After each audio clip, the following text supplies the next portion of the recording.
Dracula by Bram Stoker. Chapter 9. Letter.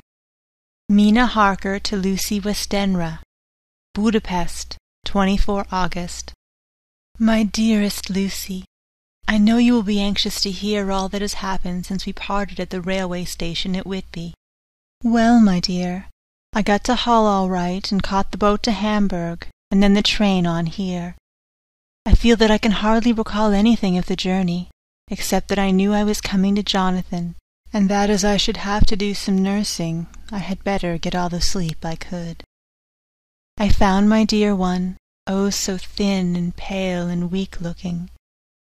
All the resolution has gone out of his dear eyes, and that quiet dignity which I told you was in his face has vanished. He is only a wreck of himself, and he does not remember anything that has happened to him for a long time past. At least he wants me to believe so, and I shall never ask. He has had some terrible shock, and I fear it might tax his poor brain if he were to try to recall it. Sister Agatha, who is a good creature and a born nurse, tells me that he wanted her to tell me what they were, but she would only cross herself and say she would never tell, that the ravings of the sick were the secrets of God, and that if a nurse through her vocation should hear them, she should respect her trust. She is a sweet, good soul, and the next day, when she saw I was troubled, she opened up the subject my poor dear raved about, added, I can tell you this much, my dear, that it was not about anything which he has done wrong himself, and you, as his wife-to-be, have no cause to be concerned.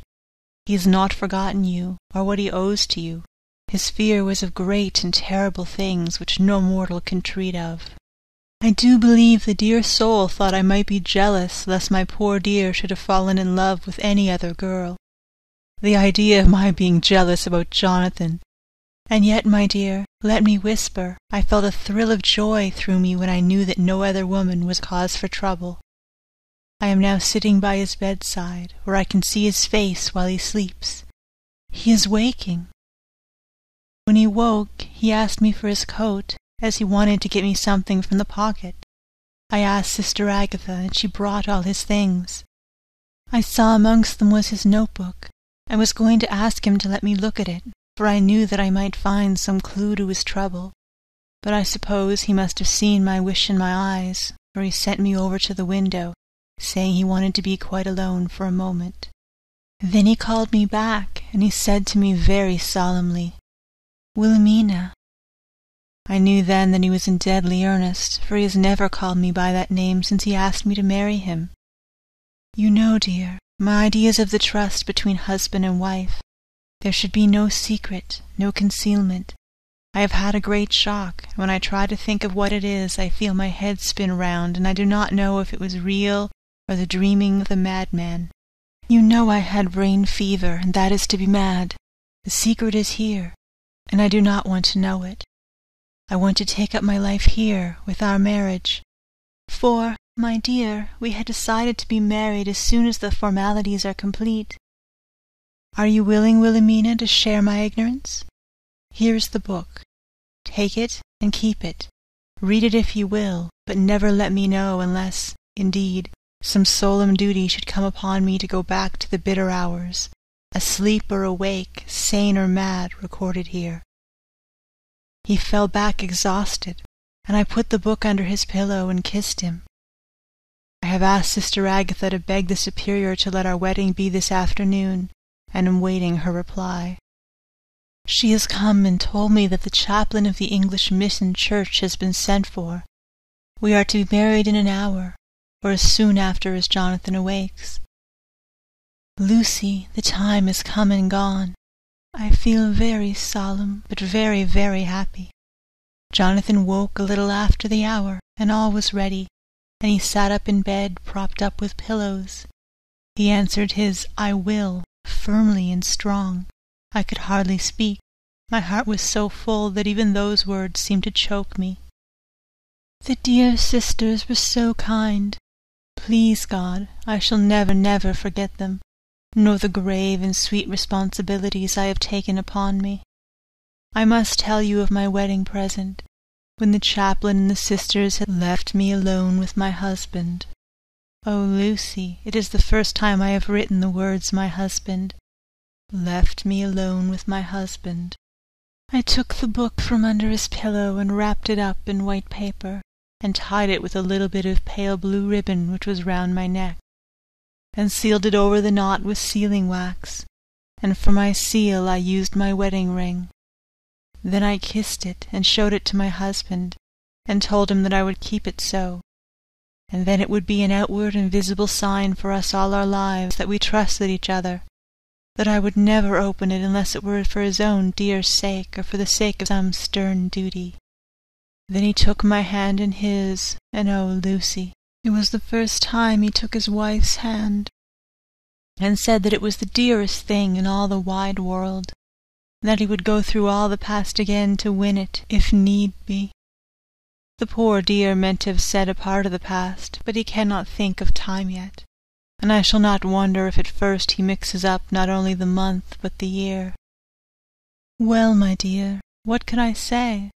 I could only tell him that I was the happiest woman in all the wide world, and that I had nothing to give him except myself, my life, and my trust, and that with these went my love and duty for all the days of my life. And, my dear, when he kissed me and drew me to him with his poor weak hands, it was like a solemn pledge between us. Lucy, dear, do you know why I tell you all this? It is not only because it is all sweet to me, but because you have been and are very dear to me. It was my privilege to be your friend and guide you when you came from the schoolroom to prepare for the world of life. I want you to see now, and with the eyes of a very happy wife, whither duty has led me, so that in your own married life you too may be all happy as I am. My dear, please Almighty God, your life may it be all it promises, a long day of sunshine, with no harsh wind, no forgetting duty, no distrust. I must not wish you no pain, for that can never be, but I do hope you will always be as happy as I am now. Goodbye, my dear. I shall post this at once, and perhaps write you very soon again. I must stop, for Jonathan is waking. I must attend my husband. Your ever-loving Mina Harker. Letter. Lucy Westenra to Mina Harker. Whitby, 30 August. My dearest Mina, oceans of love and millions of kisses, and may you soon be in your own home with your husband. I wish you were coming home soon enough to stay with us here. The strong air would soon restore Jonathan. It has quite restored me. I have an appetite like a cormorant. Am full of life and sleep well. You'll be glad to know that I have quite given up walking in my sleep. I think I have not stirred out of my bed for a week. That is when I once get into it at night. Arthur says I am getting fat. By the way, I forgot to tell you that Arthur is here. We have such walks and drives and rides and rowing and tennis and fishing together, and I love him more than ever.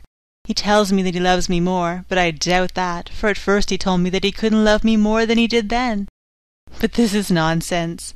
There he is, calling to me, so no more just at present, from your loving Lucy. P.S. Mother sends her love. She seems better, poor dear. P.P.S. We are to be married on 28 September.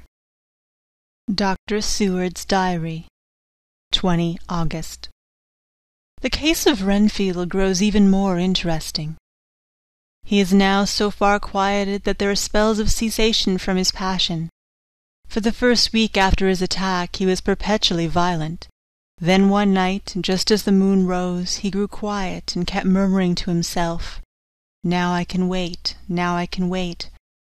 The attendant came to tell me, so I ran down at once to have a look at him. He was still in the strait waistcoat and in the padded room, but the suffused look has gone from his face, and his eyes had something of their old pleading. I might almost say cringing softness. I was satisfied with his present condition, and directed him to be relieved. The attendants hesitated, but finally carried out my wishes without protest. It was a strange thing that the patient had humour enough to see their distrust, for, coming close to me, he said in a whisper, all the while looking furtively at them, "They think I could hurt you. Fancy me hurting you, the fools! It was soothing somehow to the feelings to find myself disassociated even in the mind of this poor madman from the others, but all the same I could not follow his thought.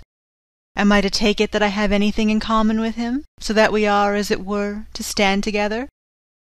Or has he to gain from me some good so stupendous that my well-being is needful to him? I must find out later on. Tonight he will not speak. Even the offer of a kitten or even a full-grown cat will not tempt him. He will only say, "I don't take any stock in cats. I have more to think of now, and I can wait, I can wait." After a while I left him. The attendant tells me that he was quiet until just before dawn, and that then he began to get uneasy, and at length violent, until at last he fell into a paroxysm which exhausted him so that he swooned into a sort of coma. 3 nights has the same thing happened, violent all day, then quiet from moonrise to sunrise. I wish I could get some clue to the cause. It would almost seem as if there was some influence which came and went. Happy thought. We shall tonight play sane wits against mad ones. He escaped before without our help. Tonight he shall escape with it. We shall give him a chance and have the men ready to follow in case they are required. 23rd August. The expected always happens. How well Disraeli knew life! Our bird, when he found the cage open, would not fly, so all our subtle arrangements were for naught. At any rate, we have proved one thing, that the spells of quietness last a reasonable time. We shall in future be able to ease his bonds for a few hours each day. I have given orders to the night attendant merely to shut him in the padded room when once he is quiet, until the hour before sunrise. The poor soul's body will enjoy the relief even if his mind cannot appreciate it. Hark! The unexpected again, I am called. Patient has once more escaped. Later. Another night adventure. Renfield artfully waited until the attendant was entering the room to inspect. Then he dashed out past him and flew down the passage. I sent word for the attendants to follow.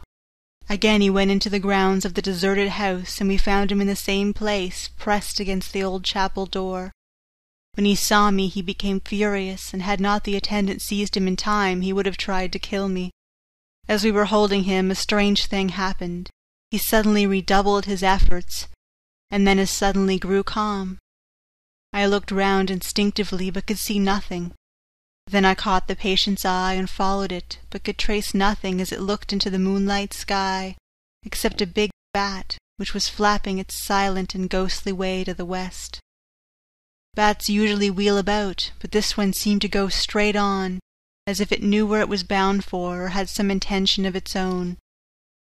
The patient grew calmer every instant, and presently said, "You needn't tie me. I shall go quietly." Without trouble we came back to the house. I feel that there is something ominous in his calm, and shall not forget this night. Lucy Westenra's Diary. Hillingham, 24 August. I must imitate Mina and keep writing things down. Then we can have long talks when we do meet. I wonder when it will be. I wish she were with me again, for I feel so unhappy. Last night I seemed to be dreaming again, just as I was at Whitby. Perhaps it is the change of air, or getting home again. It is all dark and horrid to me, for I can remember nothing. But I am full of vague fear, and I feel so weak and worn out. When Arthur came to lunch, he looked quite grieved when he saw me, and I hadn't the spirit to try to be cheerful. I wonder if I could sleep in Mother's room tonight. I shall make an excuse to try. 25 August. Another bad night. Mother did not seem to take to my proposal. She seems not too well herself, and doubtless she fears to worry me. I tried to keep awake, and succeeded for a while, but when the clock struck 12 it waked me from a doze, so I must have been falling asleep. There was a sort of scratching or flapping at the window, but I did not mind it, and as I remember no more, I suppose I must have fallen asleep. More bad dreams. I wish I could remember them. This morning I am horribly weak. My face is ghastly pale, and my throat pains me. It must be something wrong with my lungs, for I don't seem to be getting air enough. I shall try to cheer up when Arthur comes, or else I know he will be miserable to see me so. Letter. Arthur to Dr. Seward. Albemarle Hotel, 31 August. My dear Jack, I want you to do me a favor. Lucy is ill. That is, she has no special disease, but she looks awful and is getting worse every day. I have asked her if there is any cause. I did not dare to ask her mother, for to disturb the poor lady's mind about her daughter in her present state of health would be fatal. Mrs. Westenra has confided to me that her doom is spoken. Disease of the heart, though poor Lucy does not know it yet. I am sure that there is something preying on my dear girl's mind. I am almost distracted when I think of her. To look at her gives me a pang. I told her I should ask you to see her, and though she demurred at first, I know why, old fellow, she finally consented. It'll be a painful task for you, I know, old friend, but it is for her sake, and I must not hesitate to ask, or you to act. You are to come at lunch at Helsing tomorrow. 2 o'clock, so as not to arouse any suspicion in Mrs. Westenra, and after lunch Lucy will take an opportunity of being alone with you. I am filled with anxiety, and I want to consult with you alone as soon as I can after you have seen her. Do not fail. Arthur. Telegram. Arthur Holmwood to Seward. 1 September. Am summoned to see my father, who is worse. Am writing. Write me fully by tonight's post to ring. Wire me if necessary. Letter. From Dr. Seward to Arthur Holmwood. 2 September. My dear old fellow, with regard to Miss Westenra's health, I hasten to let you know at once that in my opinion there is not any functional disturbance or any malady that I know of. At the same time, I am not by any means satisfied with her appearance. She is woefully different from what she was when I saw her last. Of course, you must bear in mind that I have not had the full opportunity of examination such as I should wish. Our very friendship makes a little difficulty which not even medicinal science or custom can bridge over. I had better tell you exactly what happened, leaving you to draw, in a measure, your own conclusions. I shall then say what I have done and propose doing. I found Miss Westenra in seemingly gay spirits. Her mother was present, and in a few seconds I made up my mind that she was trying all she knew to mislead her mother and prevent her from being anxious. I have no doubt she guesses, if she does not know, what need of caution there is. We lunched alone, and as we all exerted ourselves to be cheerful, we got, as some kind of reward for our labours, some real cheerfulness amongst us. Then Mrs. Westenra went to lie down, and Lucy was left with me. We went into her boudoir. Until we got there her gaiety remained, for the servants were coming and going. As soon as the door was closed, however, the mask fell from her face, and she sunk down into a chair with a great sigh, and hid her eyes with her hand. When I saw that her high spirits had failed, I at once took advantage of her reaction to make a diagnosis. She said to me very sweetly, "I cannot tell you how I loathe talking about myself." I reminded her that a doctor's confidence was sacred, but that you were grievously anxious about her. She caught on to my meaning at once, and settled that matter in a word. "Tell Arthur everything you choose. I do not care for myself, but for him, so I am quite free."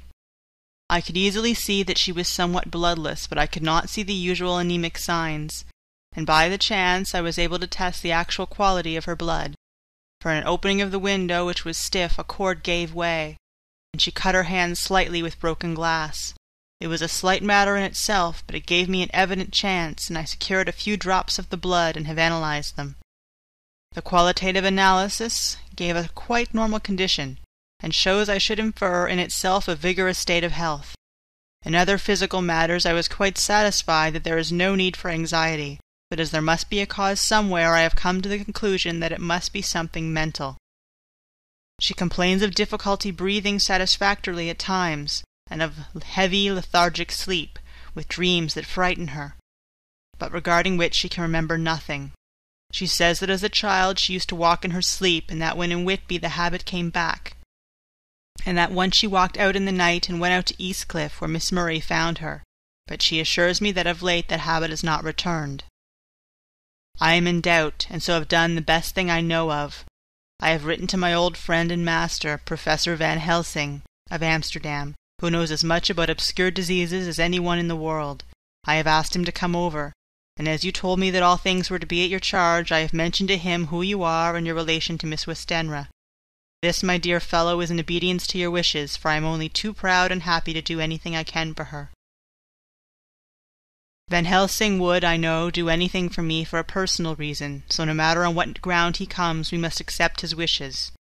He is a seemingly arbitrary man. This is because he knows what he is talking about better than anyone else. He is a philosopher and a metaphysician, and one of the most advanced scientists of his day, and he has, I believe, an absolutely open mind. This, with an iron nerve, a temper of the ice brook, an indomitable resolution, self-command, and toleration, exalted from virtues to blessings, and the kindliest and truest heart that beats. These from his equipment for the noble work that he is doing for mankind, work both in theory and practice, for his views are as wide as his all-embracing sympathy. I tell you these facts that you may know why I have such confidence in him. I have asked him to come at once. I shall see Miss Westenra tomorrow again.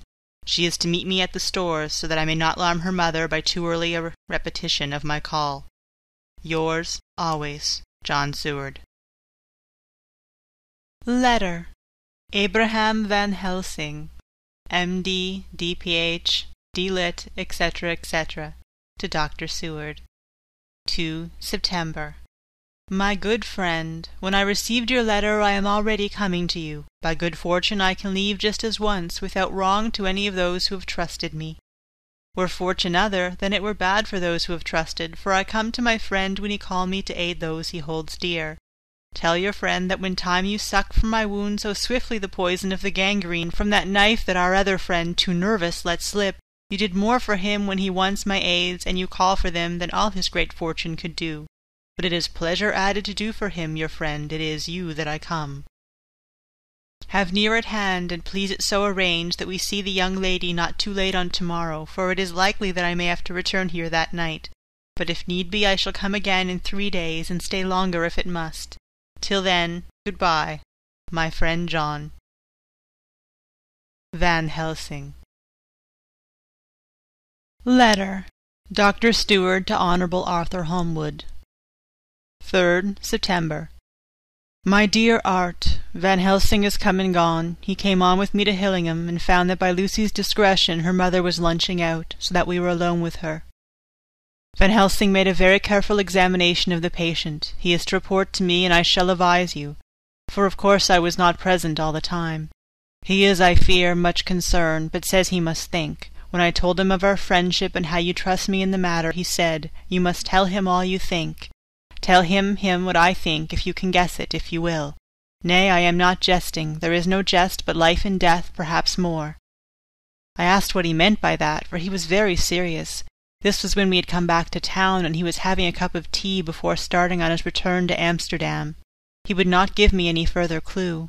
You must not be angry with me, Art, because his very reticence means that all his brains are working for her good. He will speak plainly enough when the time comes, be sure. So I told him I would simply write an account of our visit, just as if I were doing a descriptive special article for the Daily Telegraph. He seemed not to notice, but remarked that the smuts of London were not quite so bad as they used to be when he was a student here. I am to get his report tomorrow if he can possibly make it. In any case, I am to have a letter. Well, as to the visit, Lucy was more cheerful than on the day I first saw her, and certainly looked better. She had lost something of the ghastly look that so upset you, and her breathing was normal. She was very sweet to the professor, as she always is, and tried to make him feel at ease, though I could see the poor girl was making a hard struggle for it. I believe Van Helsing saw it too, for I saw the quick look under his bushy brows that I knew of old.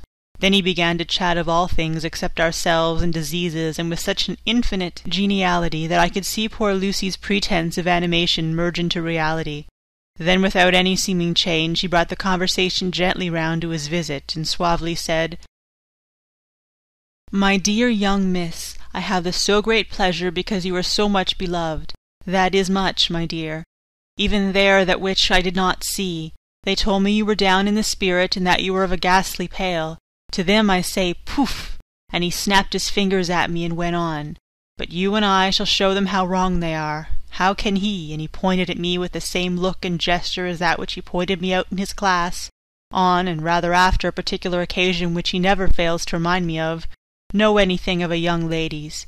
He had his madmen to play with and to bring them back to happiness, and to those that love them. It is much to do, I know, but there are rewards in that we can bestow such happiness. But the young ladies, he has no wife nor daughter, and the young do not tell themselves to the young, but to the old, like me, who have known so many sorrows and the causes of them. So, my dear, we will send him away to smoke the cigarette in the garden, whiles you and I have a little talk all to ourselves." I took the hint and strolled about, and presently the professor came to the window and called me in. He looked grave, but said, "I have made careful examination, but there is no functional cause. With you I agree that there has been much blood lost. It has been, but is not. But the conditions of her are in no way anemic. I have asked her to send me her maid, that I may ask just 1 or 2 questions, that so I may not chance to miss nothing. I know well what she will say, and yet there is cause. There is always cause for everything. I must go back home and think. You must send me the telegram every day, and if there is nothing because I shall come again. The disease, for not to be well is the disease, interests me, and the sweet, young dear, she interests me too. She charmed me, and for her? It is not for you or disease I come." As I tell you, he would not say a word more, even when we were alone, and so now, Art, you know all I know. I shall keep stern watch. I trust your poor father is rallying. It must be a terrible thing to you, my dear fellow, to be placed in such a position between 2 people who are both so dear to you. I know your idea of duty to your father, and you are right to stick to it. But if need be, I shall send you word to come at once to Lucy, so not be over-anxious unless you hear from me. Dr. Seward's Diary, 4 September. Zoophagus' patience still keeps up our interest in him. He had only 1 outburst, and that was yesterday at an unusual time. Just before the stroke of noon he began to grow restless. The attendant knew the symptoms and at once summoned aid. Fortunately the men came at a run, and were just in time, for at the stroke of noon he became so violent that it took all their strength to hold him. In about 5 minutes, however, he began to get more quiet, and finally sank into a sort of melancholy, in which state he has remained up to now. The attendant tells me that his screams while in the paroxysm were really appalling. I found my hands full when I got in, attending to some of the other patients who were frightened by him. Indeed, I can quite understand the effect, for the sounds disturbed even me, though I was some distance away. It is now after the dinner hour of the asylum, and as yet my patient sits in a corner brooding, with a dull, sullen, woe-begone look in his face, which seems rather to indicate than to show something directly. I cannot quite understand it. Later. Another change in my patient. At 5 o'clock I looked in on him and found him seemingly as happy and contented as he used to be. He was catching flies and eating them, and was keeping note of his capture by making nail marks on the edge of the door between the ridges of padding. When he saw me he came over and apologized for his bad conduct, and asked me in a very humble, cringing way to be led back to his own room, and to have his notebook again. I thought it well to humour him, so he is back in his room with the window open. He has the sugar of his tea spread out on the window-sill, and is reaping quite a harvest of flies. He is not now eating them, but putting them into a box as of old, and is already examining the corners of his room to find a spider. I tried to get him to talk about the past few days, for any clue to his thoughts would be of an immense help to me, but he would not rise. For a moment or two he looked very sad, and said in a sort of far-away voice, as though saying it rather to himself than to me, "All over, all over. He has deserted me. No hope for me now unless I do it myself." Then suddenly, turning to me in a resolute way, he said, "Doctor, won't you be very good to me and let me have a little more sugar? I think it'd be very good for me." "And the flies?" I said.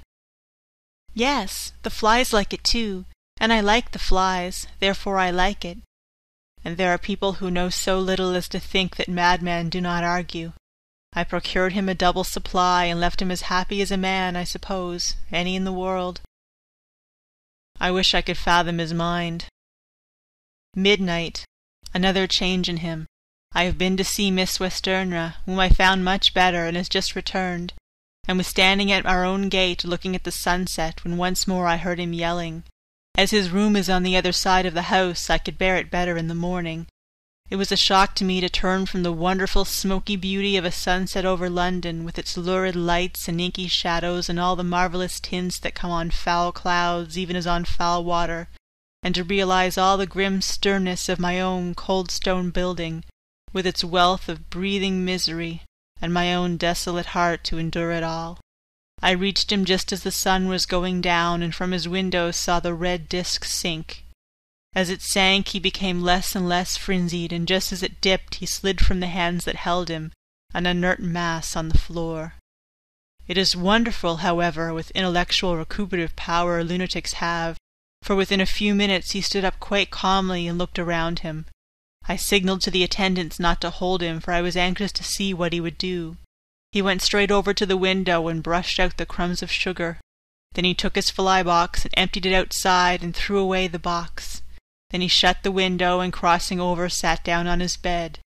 All this surprised me, so I asked him, "Are you going to keep flies any more?" "No," said he. "I am sick of all that rubbish." He certainly is a wonderfully interesting study. I wish I could get some glimpse of his mind, or of the cause of his sudden passion. Stop. There may be a clue after all, if we can find why today his paroxysms came on at high noon and at sunset. Can it be that there is a malign influence of the sun at periods which affects certain natures, as at times the moon does others? We shall see. Telegram, Seward, London, to Van Helsing, Amsterdam.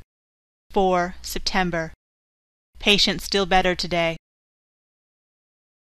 Telegram, Seward, London, to Van Helsing, Amsterdam. 5 September. Patient greatly improved. Good appetite, sleeps naturally, good spirits, colour coming back. Telegram, Seward, London, to Van Helsing, Amsterdam. 6 September. Terrible change for the worse. Come at once. Do not lose an hour. I hold over telegram to Holmwood till I've seen you. End of Chapter 9. Recorded by Marla Diane. January 31st to February 7th, 2006. Pisgah West, Prince Edward Island. Chapter 10. Letter, Dr. Seward, to Honourable Arthur Holmwood, 6th of September. My dear Art, my news today is not so good. Lucy this morning had gone back a bit. There is, however, one good thing which has arisen from it. Mrs. Westenra was naturally anxious concerning Lucy, and has consulted me professionally about her. I took advantage of the opportunity, and told her that my old master, Van Helsing, the great specialist, was coming to stay with me, and that I would put her in his charge conjointly with myself. So now we can come and go without alarming her unduly, for a shock to her would mean sudden death, and this, in Lucy's weak condition, might be disastrous to her. We are hedged in with difficulties, all of us, my poor old fellow, but, please God, we shall come through them all right. If any need, I shall write, so that, if you do not hear from me, take it for granted that I am simply waiting for news. In haste, yours ever, John Seward. Dr. Seward's Diary, 7th of September. The first thing Van Helsing said to me when we met at Liverpool Street was, "Have you said anything to our young friend, the lover of her?" "No," I said. "I waited till I had seen you, as I said in my telegram. I wrote him a letter simply telling him that you were coming, as Miss Westenra was not so well, and that I should let him know if need be." "Right, my friend," he said, "quite right. Better he not know as yet. Perhaps he shall never know. I pray so, but if it be needed, then he shall know all. And, my good friend John, let me caution you. You deal with the madmen.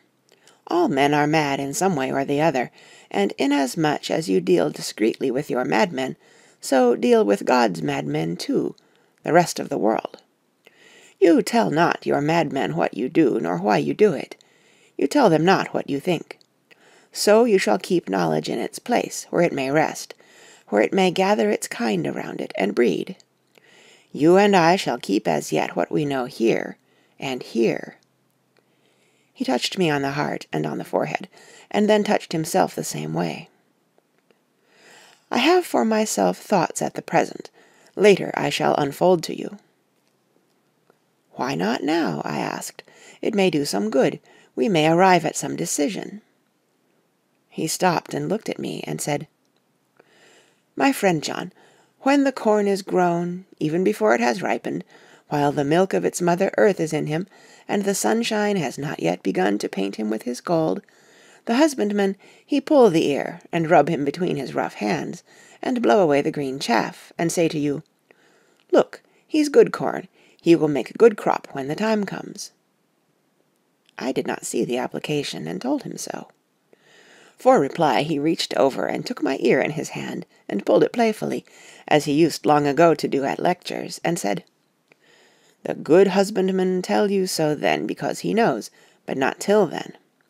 But you do not find the good husbandman dig up his planted corn to see if he grow. That is for the children who play at husbandry, and not for those who take it as of the work of their life. See you now, friend John? I have sown my corn, and nature has her work to do in making it sprout. If he sprout at all, there's some promise. And I wait till the ear begins to swell. He broke off, for he evidently saw that I understood. Then he went on, and very gravely. You were always a careful student, and your case-book was ever more full than the rest. You were only student then, now you are master, and I trust that good habit have not fail. Remember, my friend, that knowledge is stronger than memory, and we should not trust the weaker. Even if you have not kept the good practice, let me tell you that this case of our dear Miss is one that may be, mind, I say may be, of such interest to us and others that all the rest may not make him kick the beam, as your people say. Take then good note of it. Nothing is too small. I counsel you, put down in record even your doubts and surmises. Hereafter it may be of interest to you to see how true you guess. We learn from failure, not from success. When I described Lucy's symptoms, the same as before, but infinitely more marked, he looked very grave, but said nothing. He took with him a bag in which there were many instruments and drugs. The ghastly paraphernalia of our beneficial trade, as he once called, in one of his lectures, the equipment of a professor of the healing craft. When we were shown in, Mrs. Westenra met us.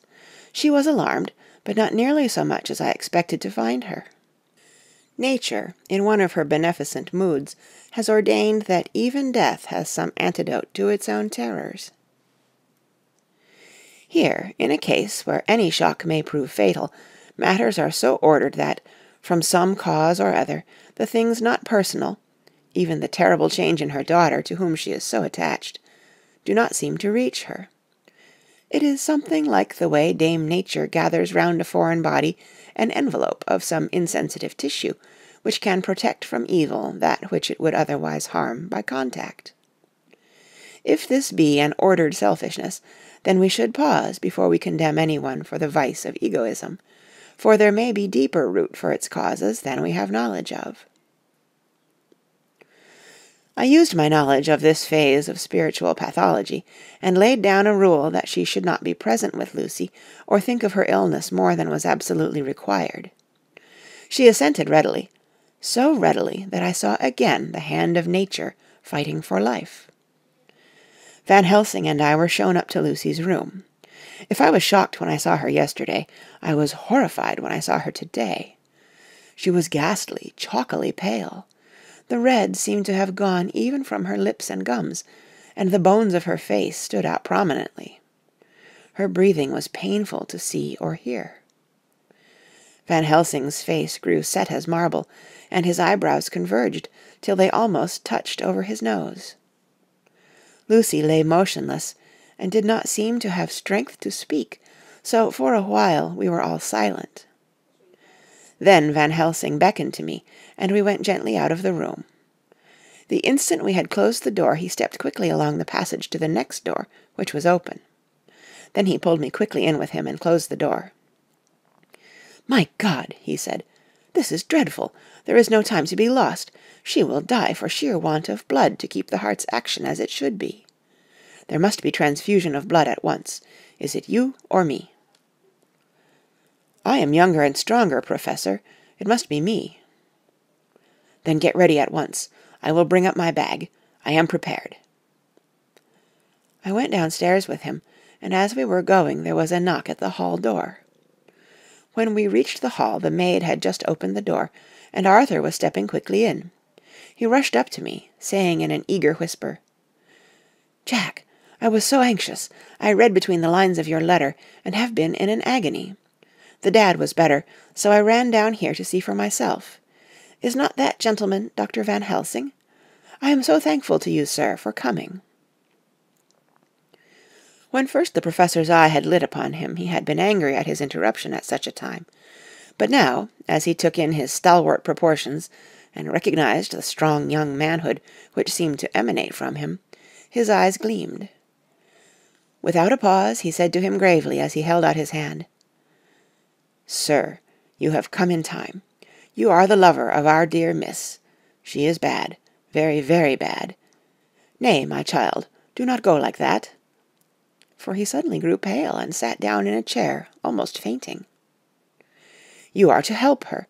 You can do more than any that live, and your courage is your best help." "What can I do?" asked Arthur hoarsely. "Tell me, and I shall do it. My life is hers, and I would give the last drop of blood in my body for her." The professor has a strongly humorous side, and I could from old knowledge detect a trace of its origin in his answer. "My young sir, I do not ask so much as that, not the last." "What shall I do?" There was fire in his eyes, and his open nostril quivered with intent.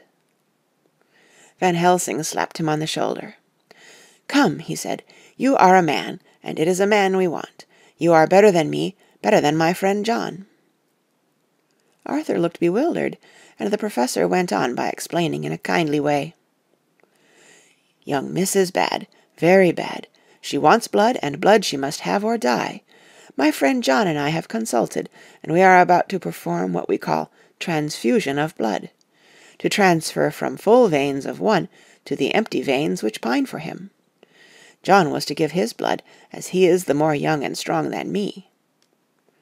Here Arthur took my hand, and wrung it hard in silence. "But now you are here, you are more good than us, old or young, who toil much in the world of thought. Our nerves are not so calm, and our blood not so bright than yours." Arthur turned to him and said, "If you only knew how gladly I would die for her, you would understand." He stopped, with a sort of choke in his voice. "Good boy," said Van Helsing. "In the not so far off, you will be happy that you have done all for her you love. Come now, and be silent. You shall kiss her once before it is done, but then you must go, and you must leave at my sign. Say no word to Madame. You know how it is with her. There must be no shock. Any knowledge of this would be one. Come." We all went up to Lucy's room. Arthur, by direction, remained outside. Lucy turned her head and looked at us, but said nothing. She was not asleep, but she was simply too weak to make the effort. Her eyes spoke to us. That was all. Van Helsing took some things from his bag and laid them on a little table out of sight. Then he mixed a narcotic, and coming over to the bed, said cheerily, "Now, little miss, here is your medicine. Drink it off like a good child. See, I lift you so that to swallow is easy. Yes." She had made the effort with success. It astonished me how long the drug took to act. This, in fact, marked the extent of her weakness. The time seemed endless until sleep began to flicker in her eyelids. At last, however, the narcotic began to manifest its potency, and she fell into a deep sleep. When the professor was satisfied, he called Arthur into the room and bade him strip off his coat. Then he added, "You may take that one little kiss whiles I bring over the table. Friend John, help to me." So neither of us looked, whilst he bent over her. Van Helsing, turning to me, said, "He is so young and strong, and of blood so pure, that we need not defibrinate it." Then, with swiftness, but with absolute method, Van Helsing performed the operation. As the transfusion went on, something like life seemed to come back to poor Lucy's cheeks, and through Arthur's growing pallor the joy of his face seemed absolutely to shine.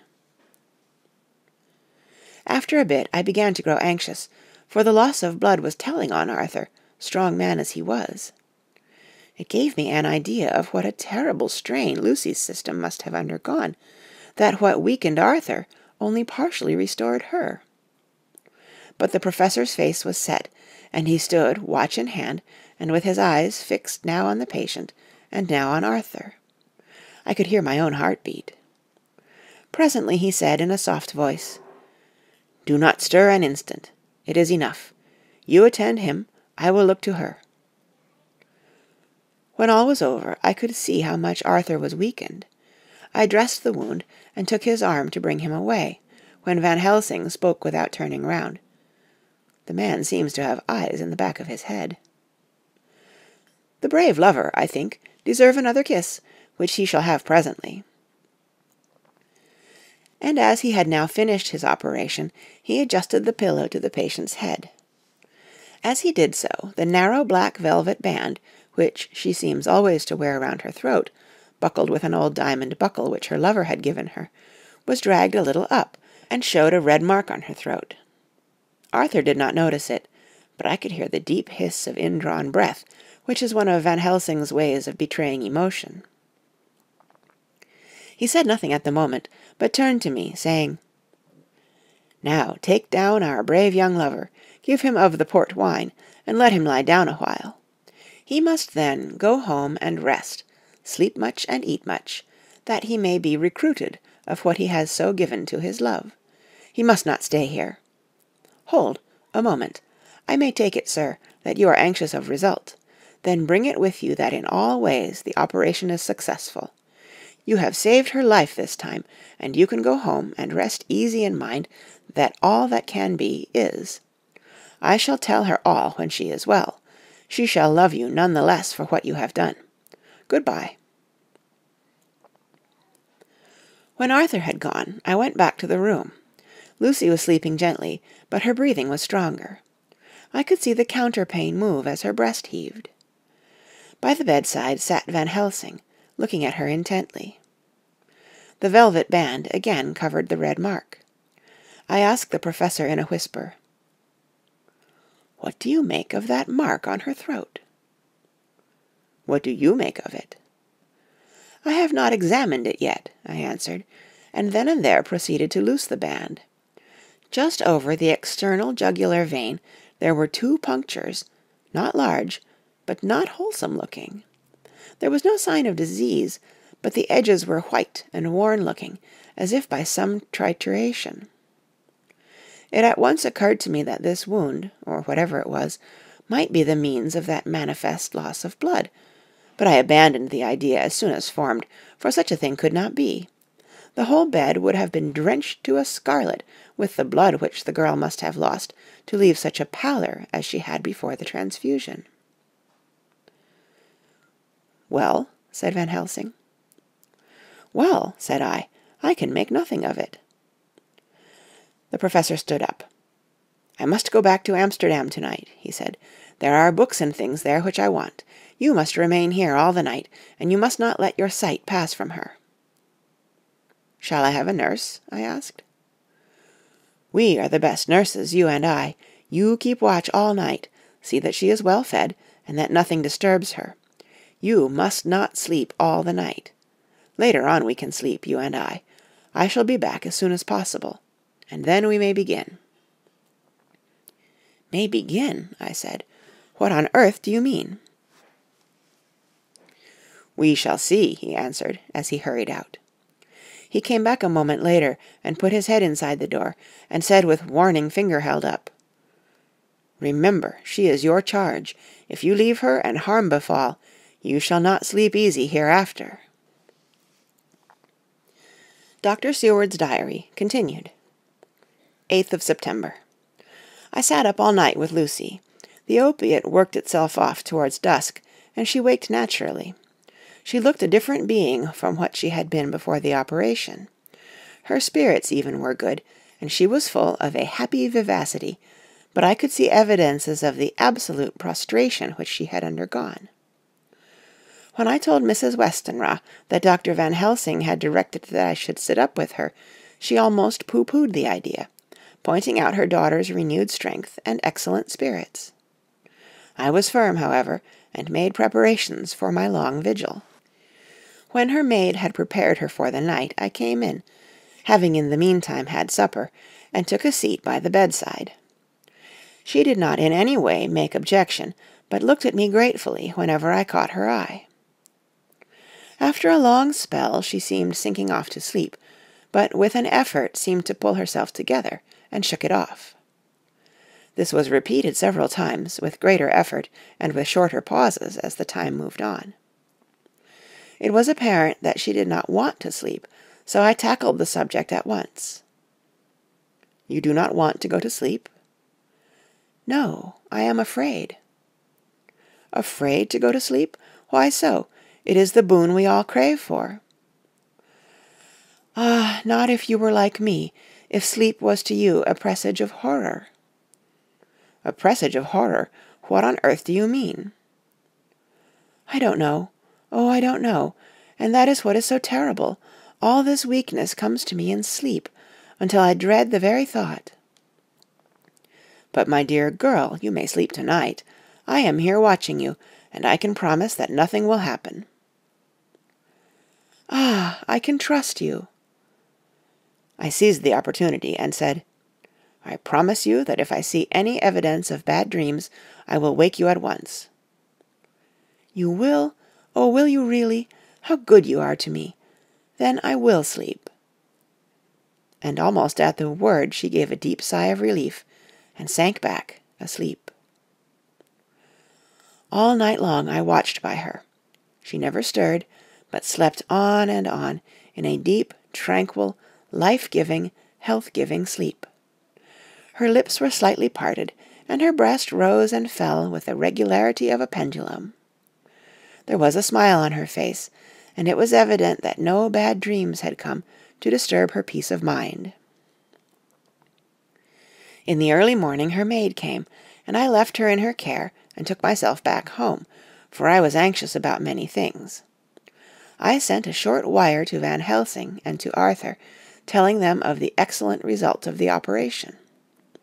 My own work, with its manifold arrears, took me all day to clear off. It was dark when I was able to inquire about my zoophagus patient. The report was good. He had been quite quiet for the past day and night. A telegram came from Van Helsing at Amsterdam whilst I was at dinner, suggesting that I should be at Hillingham tonight, as it might be well to be at hand, and stating that he was leaving by the night mail and would join me early in the morning. 9th of September. I was pretty tired and worn out when I got to Hillingham. For 2 nights I had hardly had a wink of sleep, and my brain was beginning to feel that numbness which marks cerebral exhaustion. Lucy was up and in cheerful spirits. When she shook hands with me, she looked sharply in my face and said, "No sitting up tonight for you. You are worn out. I am quite well again. Indeed, I am, and if there is to be any sitting up, it is I who will sit up with you." I would not argue the point, but went and had my supper. Lucy came with me, and, enlivened by her charming presence, I made an excellent meal, and had a couple of glasses of the more than excellent port. Then Lucy took me upstairs, and showed me a room next her own, where a cosy fire was burning. "Now," she said, "you must stay here. I shall leave this door open, and my door too. You can lie on the sofa, for I know that nothing would induce any of you doctors to go to bed whilst there is a patient above the horizon. If I want anything, I shall call out, and you can come to me at once." I could not but acquiesce, for I was dog-tired, and could not have sat up had I tried. So, on her renewing her promise to call me if she should want anything, I lay on the sofa, and forgot all about everything. Lucy Westenra's Diary, 9th of September. I feel so happy tonight. I have been so miserably weak that to be able to think and move about is like feeling sunshine after a long spell of east wind out of a steel sky. Somehow Arthur feels very, very close to me. I seem to feel his presence warm about me. I suppose it is that sickness and weakness are selfish things, and turn our inner eyes and sympathy on ourselves, whilst health and strength give love rein, and in thought and feeling he can wander where he wills. I know where my thoughts are, if only Arthur knew. My dear, your ears must tingle as you sleep, as mine do waking. Oh, the blissful rest of last night! How I slept, with that dear, good Dr. Seward watching me. And to-night I shall not fear to sleep, since he is close at hand, and within call. Thank everybody for being so good to me. Thank God. Good night, Arthur. Dr. Seward's Diary. 10th of September. I was conscious of the professor's hand on my head, and started awake all in a second. That is one of the things that we learn in an asylum, at any rate. And how is our patient? Well, when I left her, or rather when she left me, I answered. Come, let us see, he said, and together we went into the room. The blind was down, and I went over to raise it gently, whilst Van Helsing stepped, with his soft cat-like tread, over to the bed. As I raised the blind, and the morning sunlight flooded the room, I heard the professor's low hiss of inspiration, and, knowing its rarity, a deadly fear shot through my heart. As I passed over, he moved back, and his exclamation of horror, "Gott im Himmel!" needed no enforcement from his agonized face. He raised his hand and pointed to the bed, and his iron face was drawn and ashen white.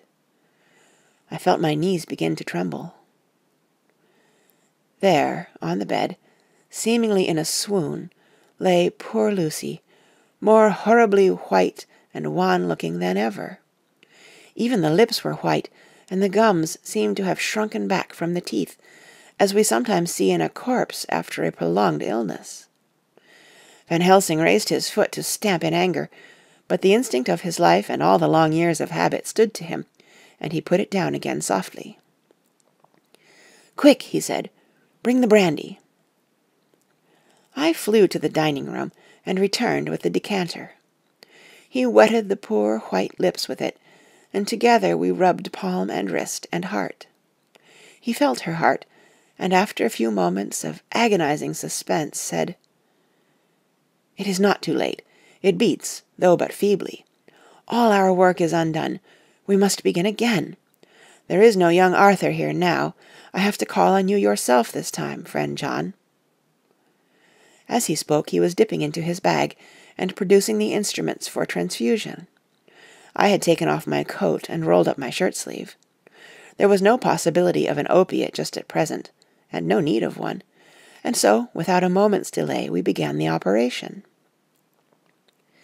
After a time, it did not seem a short time either, for the draining away of one's blood, no matter how willingly it be given, is a terrible feeling. Van Helsing held up a warning finger. "Do not stir," he said, "but I fear that with growing strength she may wake, and that would make danger, oh, so much danger. But I shall precaution take. I shall give hypodermic injection of morphia." He proceeded then, swiftly and deftly, to carry out his intent. The effect on Lucy was not bad, for the faint seemed to merge subtly into the narcotic sleep. It was with a feeling of personal pride that I could see a faint tinge of color steal back into the pallid cheeks and lips. No man knows, till he experiences it, what it is to feel his own life-blood drawn away into the veins of the woman he loves. The professor watched me critically. "That will do," he said. "Already?" I remonstrated. "You took a great deal more from art." To which he smiled a sad sort of smile, as he replied, "He is her lover, her fiancé. You have work, much work, to do for her and for others, and the present will suffice." When we stopped the operation, he attended to Lucy, whilst I applied digital pressure to my own incision. I laid down, whilst I waited for his leisure to attend me, for I felt faint and a little sick. By and by he bound up my wound, and sent me downstairs to get a glass of wine for myself. As I was leaving the room, he came after me, and half whispered, "Mind, Nothing must be said of this. If our young lover should turn up unexpected, as before, no word to him. It would at once frighten him and enjealous him too. There must be none. So. When I came back, he looked at me carefully, and then said, "You are not much the worse.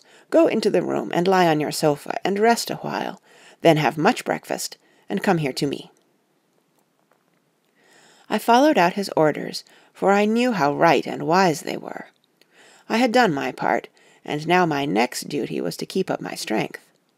I felt very weak, and in the weakness lost something of the amazement at what had occurred. I fell asleep on the sofa, however, wondering over and over again how Lucy had made such a retrograde movement, and how she could have been drained of so much blood, with no sign anywhere to show for it. I think I must have continued my wonder in my dreams, for, sleeping and waking, my thoughts always came back to the little punctures in her throat, and the ragged, exhausted appearance of their edges, tiny though they were. Lucy slept well into the day, and when she woke she was fairly well and strong, though not nearly so much so as the day before. When Van Helsing had seen her, he went out for a walk, leaving me in charge, with strict injunctions that I was not to leave her for a moment. I could hear his voice in the hall, asking the way to the nearest telegraph office. Lucy chatted with me freely, and seemed quite unconscious that anything had happened.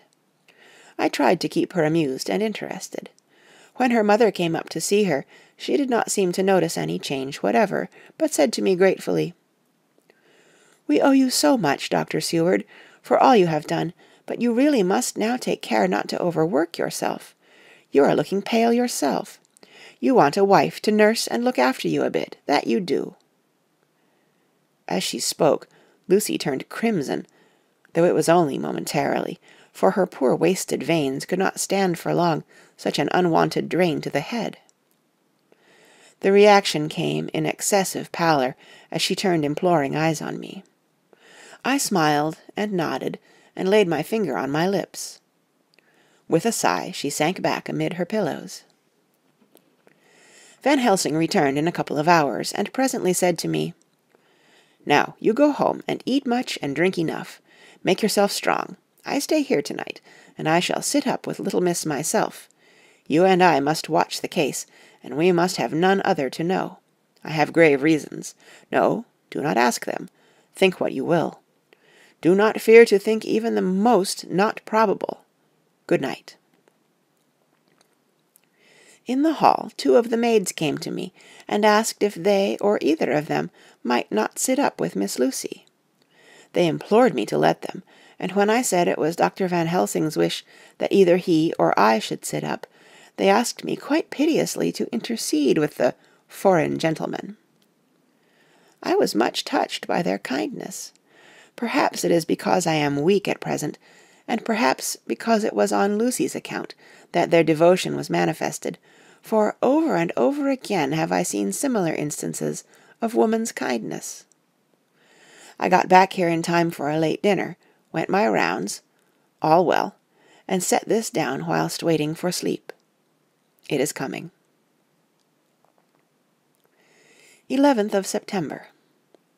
This afternoon I went over to Hillingham, found Van Helsing in excellent spirits, and Lucy much better. Shortly after I had arrived, a big parcel from abroad came for the professor. He opened it with much impressment, assumed, of course, and showed a great bundle of white flowers. "These are for you, Miss Lucy," he said. "For me? Oh, Dr. Van Helsing." "Yes, my dear, but not for you to play with. These are medicines." Here Lucy made a wry face. "Nay, but they are not to take in a decoction or in nauseous form, so you need not snub that so charming nose, or I shall point out to my friend Arthur what woes he may have to endure in seeing so much beauty that he so loves so much distort. Aha, my pretty miss, that bring the so nice nose all straight again. This is medicinal, but you do not know how. I put him in your window, I make pretty wreath, and hang him round your neck, so that you sleep well. Oh yes, they like the lotus flower, make your trouble forgotten. It smells so like the waters of Lethe, and of that fountain of youth that the conquistadores sought for in the Floridas, and find him all too late." Whilst he was speaking, Lucy had been examining the flowers and smelling them. Now she threw them down, saying, with half laughter, half disgust, "Oh, Professor, I believe you are only putting up a joke on me. Why, these flowers are only common garlic." To my surprise, Van Helsing rose up and said with all his sternness, his iron jaw set, and his bushy eyebrows meeting, "No trifling with me, I never jest.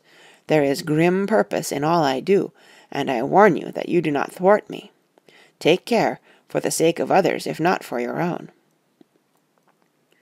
Then, seeing poor Lucy scared, as she might well be, he went on more gently, "Oh, little miss, my dear, do not fear me. I only do for your good, but there is much virtue to you in those so common flowers. See, I place them myself in your room. I make myself the wreath that you are to wear, but hush, no telling to others that make so inquisitive questions. We must obey, and silence is part of obedience, and obedience is to bring you strong and well into loving arms that wait for you. Now sit still a while. Come with me, friend John, and you shall help me deck the room with my garlic, which is all the way from Haarlem, where my friend Vanderpool raise herb in his glasshouses all the year. I had to telegraph yesterday, or they would not have been here." We went into the room, taking the flowers with us. The Professor's actions were certainly odd, and not to be found in any pharmacopoeia that I ever heard of. First he fastened up the windows and latched them securely. Next, taking a handful of the flowers, he rubbed them all over the sashes, as though to ensure that every whiff of air that might get in would be laden with the garlic smell. Then with the wisp he rubbed all over the jamb of the door, above, below, and at each side, and round the fireplace in the same way. It all seemed grotesque to me, and presently I said, "Well, Professor, I know you always have a reason for what you do, but this certainly puzzles me. It is well we have no skeptic here, or he would say that you were working some spell to keep out an evil spirit." "Perhaps I am," he answered quietly, as he began to make the wreath which Lucy was to wear round her neck. We then waited whilst Lucy made her toilet for the night, and when she was in bed he came and himself fixed the wreath of garlic round her neck.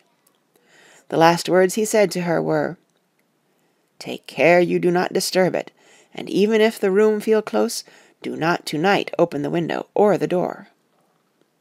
"I promise," said Lucy, "and thank you both 1,000 times for all your kindness to me. Oh, what have I done to be blessed with such friends?" As we left the house in my fly, which was waiting, Van Helsing said, "To-night I can sleep in peace, and sleep I want. 2 nights of travel, much reading in the day between, and much anxiety on the day to follow, and a night to sit up without a wink. To-morrow in the morning early you call for me, and we come together to see our pretty miss, so much more strong for my spell, which I have work. Ho-ho!" He seemed so confident that I, remembering my own confidence 2 nights before, and with the baneful result, felt awe and vague terror. It must have been my weakness that made me hesitate to tell it to my friend, but I felt it all the more, like unshed tears. End of chapter 10.